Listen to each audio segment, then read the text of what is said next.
हाय दोस्तों, आज हम ओ हेनरी की short story the last leaf के बारे में पढ़ेंगे। बहुत ही बेहतरीन स्टोरी है द लास्ट लीफ। इसके बारे में आप लोग भी ज़रूर पढ़ें।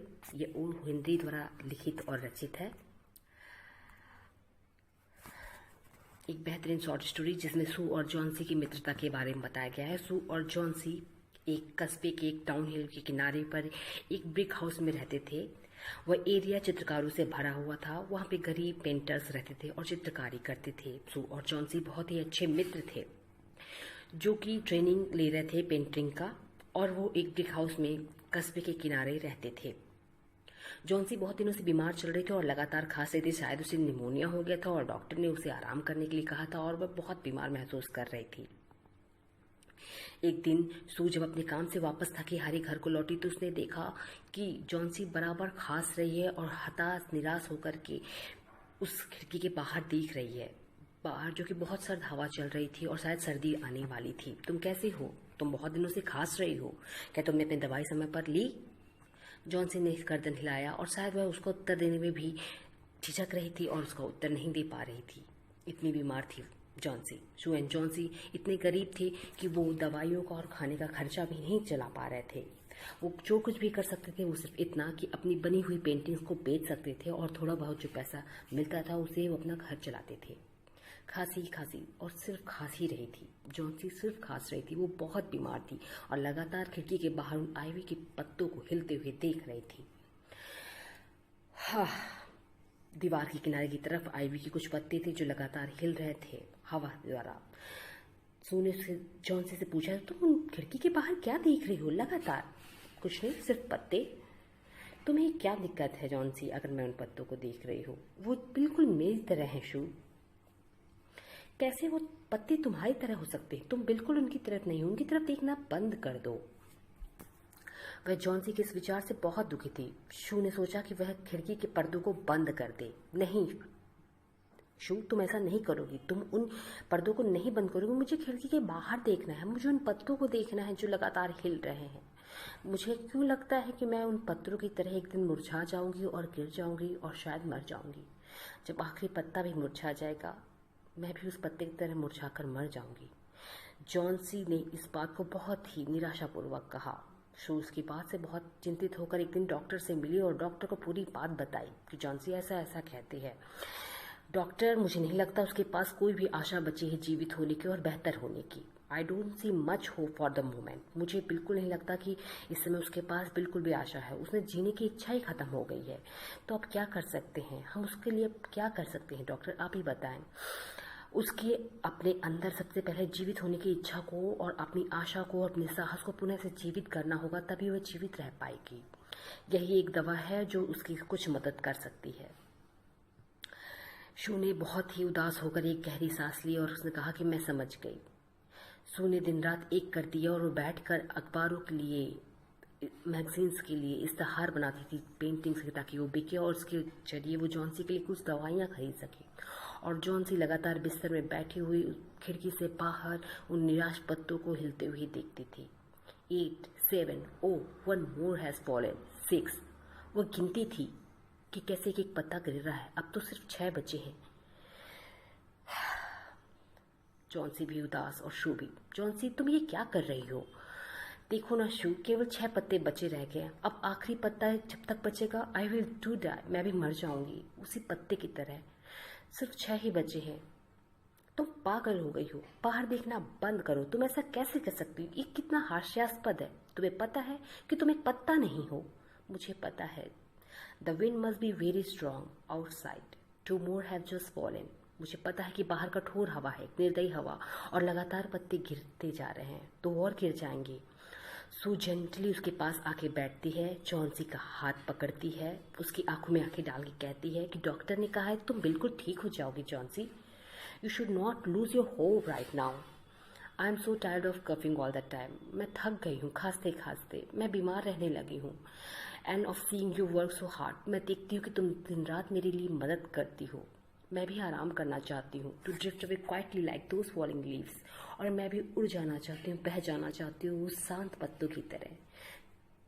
तुम लोग मेरी वजह से दुखी मत हो। उसके पास कहने के लिए कुछ नहीं था। She could only look at Johnsy and cry softly. Sue भी निराश हो गई थी, वो कुछ कह नहीं सकती थी, कुछ कर नहीं पा रही थी और वो सिर्फ रो रही थी। सू और जॉन्सी के एक पड़ोसी थे जिनका नाम था मिस्टर बेहरमन। वो भी एक चित्रकार थे, वो एक पेंटर थे, पर वो बहुत गरीब थे। उनकी पेंटिंग बहुत दिनों से नहीं बिकी थी और लंबे समय थे उन कोई खर्चा नहीं निकल पा रहा था। वो भी बहुत परेशान रहते थे। कुछ लोगों को लगता था उनके अंदर कोई टैलेंट नहीं, इसलिए कभी कभी वो दूसरे चित्रकारों और दूसरे पेंटरों के लिए अपने पोजेस दिया करते थे ताकि वो चित्रकारी कर सके। जॉन्सी भी उनका चित्रकारी कर रही थी। बेहरमन ने हेल्प की जॉन्सी और सू की। Tell me Sue, how is Johnsy? Johnsy कैसी है शू? शू ने कहा कि वो बहुत बीमार और बहुत कमज़ोर है। उसने यह भी कहा कि वो एक दिन मर जाएगी। जब उसे लगता है कि बोस्टन आइवी के सारे पत्ते गिर जाएंगे तो वह भी मर जाएगी, ऐसा जॉन्सी कहती है। और डॉक्टर कहता है कि वह रिकवर कर लेगी अगर उसके अंदर जीने की इच्छा पुनः जीवित हो गई तो। वो सारा दिन बस उन पत्तों को देखती रहती है, हताश और निराश होकर के। मुझे लगता है उसे शक्ति मिलनी चाहिए, अंदर से शक्ति, तभी वह जीवित हो पाएगी। मिस्टर बेहरमन ने ऐसा कहा। एक दिन बहुत कठोर और निर्दयी हवा चल रही थी। उस गली में सारी रात भयंकर पानी तूफान गरजता और बरसता रहा। मिस्टर बेहरमैन भी खिड़की के बाहर से देख रहे थे। वो उस तूफान को देख रहे थे और उस झड़ते हुए आइवी के पत्तों को भी देख रहे थे जो गिर रहा था और बार बार उसे जॉन्सी की याद दिला रहा था। उसे बहुत ही निराशा हो रही थी। Mister Behrman wanted to way to help Johnsy. वो जॉन्सी की मदद करना चाहते थे, परंतु वो स्वयं इतने गरीब थे कि वह चाहकर भी कुछ नहीं कर पा रहे थे। क्या कर ही सकते थे दो हताश और निराश शू और mister Behrman. Shoe was very nervous, वो भी बहुत नर्वस थी। वो जॉन्सी की बगल में ही सारी रात लेटी और बैठी रही और वहीं बैठे बैठे सो गई। बाहर खिड़की के बाहर तूफान मानो अपने चरम पर था। लगातार मूसलाधार बारिश और हवा बह रही थी और लगातार पानी की बूंदें उन दरख्तों से टकरा रही थी। जॉन्सी भी बहुत निराश उदास सारी रात जगती रही। जब सुबह हुई तो शू अचानक जग गई और उसने देखा कि जॉन्सी बैठी हुई है और उन आइवी के पत्तों को, उस तूफान को महसूस करती रही सारी रात जागकर। ओ शू, क्या तुम जग गई हो? हाँ, मुझे लगता है जॉन्सी तुम पूरी रात ही जगी रह गई हो। मुझे लगता है कि सारे पत्ते अब तक गिर चुके होंगे। सू प्लीज एक बार ना मेरे लिए उन खिड़की के पर्दों को हटा दो। मैं देखना चाहती हूँ कि बाहर पत्ते हैं कि नहीं। सू को बहुत निराशा हुई, वो हताश हुई। वो डर रही थी कि उन पर्दों को कैसे हटाए, क्योंकि उसे पता था इतनी बारिश में कैसे वो पत्ते बाहर रहे होंगे, वो सब झड़ के गिर चुके होंगे। नहीं, मैं नहीं कर सकती, प्लीज मुझसे ऐसा मत कहो। प्लीज शू, तुम खोल दो, मैं देखना चाहती हूँ। नहीं, तुम अच्छे हो जाओगे, तुम परेशान मत हो, तुम मुझे मत ऐसे परेशान करो। मैं नहीं खोलना चाहती उन पर्दों को, प्लीज उन पर्दों को खोल दो, मैं एक बार देखना चाहती हूँ। उसने जॉन्सी की रोती हुई आंखों को देखा और सू खिड़की की तरफ पहुंची और उसने पर्दों को हटाया और अपनी आंखों को बंद कर लिया। जैसे ही पर्दा हटा, बाहर देखा कि आइवी का एक पत्ता जीवित था। उस पेड़ पर आइवी का एक पत्ता अभी था, बाकी था। इतनी भयानक भीषण बारिश और तूफान के बावजूद भी कैसे उस शाखा पर वो पत्ता जीवित रह पाया? जॉन्सी और शू उसे देखकर बहुत ही आश्चर्यचकित हो गए और उसने कहा, जॉन्सी ने खुशी से, the last leaf has survived. आखिरी पत्ता अभी तक जीवित है।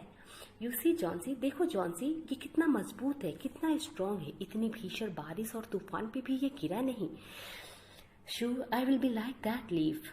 शू, मुझे लगता है कि मैं भी उस पत्ते के समान रहूंगी। आई विल गेट बेटर, मैं भी बहुत अच्छी हो जाऊंगी और अब मुझ में वापस से जीवित होने की इच्छा जाग रही है। सू और जॉन्सी एक दूसरे को गले लगाया और रोती हुई आंखों से एक दूसरे के साथ खुशी खुशी इस पत्ते को निहारने लगी, वो पत्ता जो अभी भी जीवित था।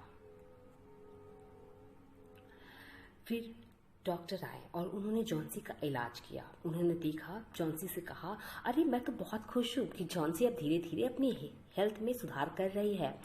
मुझे ऐसा लगता है कि वो जल्दी जीवित हो जाएगी और वो बहुत जल्दी उसकी सेहत में बहुत बेहतर सुधार आएगा। Thank you doctor, thank you so much. अरे मुझे धन्यवाद मत दो। ये तो जॉन्सी है जिसने अपनी बीमारी को मात दी है, मैंने नहीं। डॉक्टर मुस्कुराया और वापस से जाने लगा। अचानक डॉक्टर को कुछ याद आया। कुछ और फिर वापस मुड़ा। उसने कहा, पता है आपको आपके नेबर मिस्टर बहरमन के बारे में? वो शायद आज सुबह ही हॉस्पिटल ले जाए गए हैं। वो कल सारी रात बरसात में गली में भीग रहे थे पूरी रात, और उनके हाथों पे कुछ पेंटिंग के धब्बे भी थे। Could he have been paintings? क्या वो चित्रकारी करते हैं? Oh I don't think so doctor, मुझे नहीं लगता डॉक्टर कि वो चित्रकारी करते होंगे इतनी भीषण बारिश में। आई डोंट, मुझे नहीं पता। In any case the poor old man had been lying out in the cold and rain. शायद मुझे लगता है कि इस भारी बारिश में वो सारी रात बाहर ही पड़े रहे, इसलिए बीमार हो गए और डॉक्टर उन्हें हॉस्पिटल ले गए हैं। वो बहुत ही कमजोर भी थे। अब वो कैसे हैं, मुझे बताएं कृपया। शायद वो अब ठीक नहीं है, मुझे माफ़ कर दो। ओह नो, कैसे हो सकता है? तो ये थी सच्चाई। जी हाँ, मिस्टर बहरमन ने सारी रात जाग कर के बाहर दीवार पर आईवी के पत्तों को पेंटेड किया उस दीवार पर, और एक पत्ते को जीवित रखा ताकि जॉन्सी जब बीमारी में उस पत्ते को देखे तो उसमें भी जीवित होने की इच्छा जागे। यही एक तरीका था जिससे इस पेंटिंग के सहारे वो जॉन्सी जीवित रख सकते थे, जॉन्सी को शक्ति दे सकते थे। वो बीमार थे और खांस रहे थे और लगातार मूसलाधार बारिश में उन्होंने ये चित्रकारी की थी और वो बीमार हो गए थे। Sue looked again at the last ivy leaf. Sue ने उस आखिरी आईवी के पत्ते को देखा और उसे अचानक रियलाइज हुआ कि इतनी भीषण हवा में भी ये पत्ता हिल क्यों नहीं रहा है। उसे अचानक ये ध्यान आया कि ये पेंटिंग मिस्टर बहरमन ने बनाई है। उसने रोना शुरू कर दिया और मिस्टर बहरमन के इस त्याग कर ऊपर वो बहुत ही निराश, हताश